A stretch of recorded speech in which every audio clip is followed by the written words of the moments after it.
Hey guys, welcome back to Primetime Studios. Like always, I'm Primetime Phil. Today we're going to discuss a little recap of the Dallas Cowboys versus the New York Giants from this past Sunday.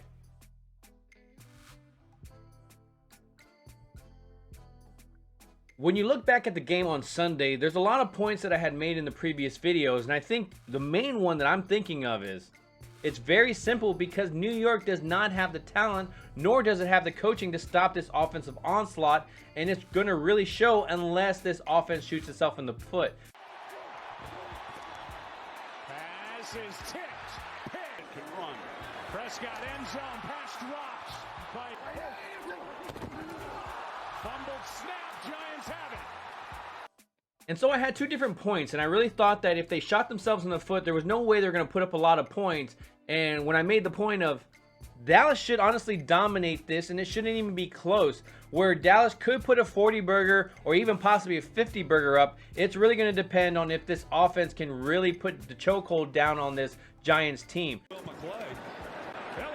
pick. There's 6 for Anthony.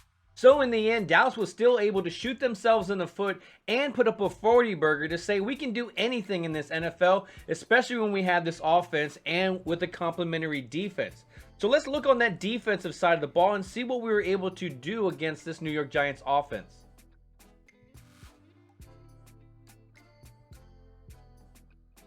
When we look on the defensive side of the ball, I think one of the sad things about the New York Giants offense is the Giants offense all rotates around Barkley, and if Jones has that time, he can get it to fast guys like Galloway. But so by the time the first quarter almost ended, all three of these guys were kind of knocked out of the game, with Galloway kind of disappearing, Barkley rolling up on Jordan Lewis's ankle, and Daniel Jones knocking himself out by trying to get a touchdown and going head first against Jabril Cox. So I really honestly hope these guys speedy recovery, and I don't want to beat these guys if they're not 100%. It just gives them excuses, but in general, because these guys are human beings, I really hope them a speedy recovery even though they're rivals.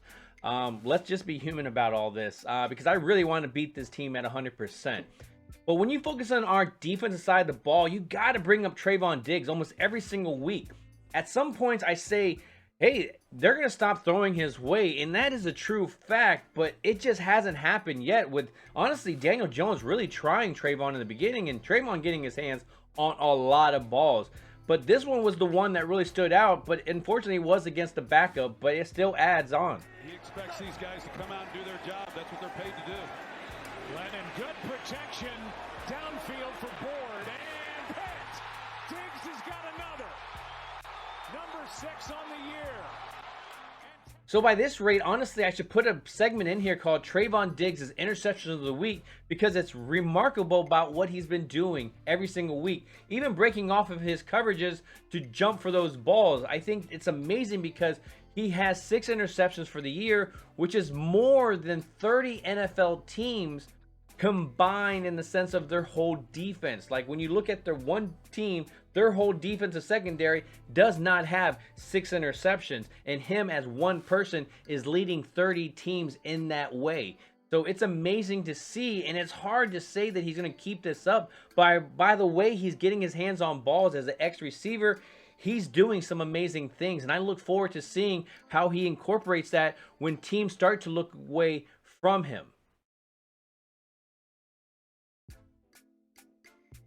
So when we look at it overall, we dominated a team that we're supposed to dominate. We stumbled, but we still recovered. The defense allowed stuff, but still caused turnovers. So overall, it was things that we needed to overcome, but we saw them overcome within the same game that they were having problems with.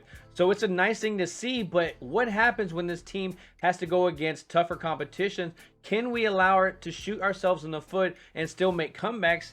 Honestly, the way this offense can work and how this defense can flash, it does say yes. And if you're a fan, you need to start thinking positively about this team instead of thinking about the same Garrett thing where we knew this team would eventually collapse. This is not the same team. This is a different coaching staff. This is a young team. And honestly, the negatives that have happened in this past year or two honestly made it positive. If Nolan did not fail the way he did, you would not see Smith out the door to Green Bay. You would not see Dan Quinn coming in, running a whole different defense. So things had to fall apart in order to make way for better things. So you got to understand, Cowboy fans, let's get excited. Let's love this team and let's watch these young guys start to develop and start to whoop some ass, because this is a different swagger that this team has come with. So that's it for this recap video of the Dallas Cowboys versus the New York Giants. I appreciate all the support. Make sure you tune in to my next video. It's going to be us against the New England Patriots for our upcoming game, and I'll go over our game plan of what that game should look like. So thank you for tuning in. Make sure you hit that subscribe button for me. Hit that like button while you're going out the door, but make sure you always ring that bell.